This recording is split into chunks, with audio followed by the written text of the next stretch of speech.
What's up guys, in this tutorial I will show you how to add friends in Free Fire.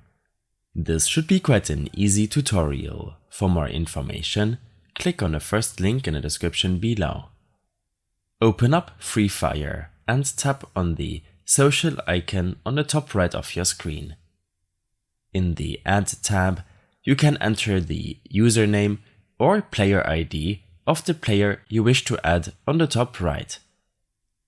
After finding the player you wish to add, tap on the Add Player icon.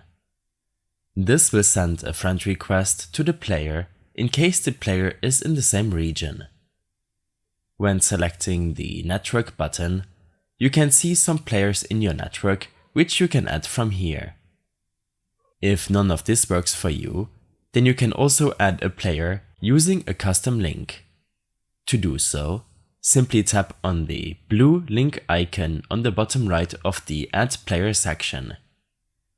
This will copy a link to your clipboard, which will enable you to add players when sending the link to them. After sending a friend request, the player will receive a request in the Friends section of the game.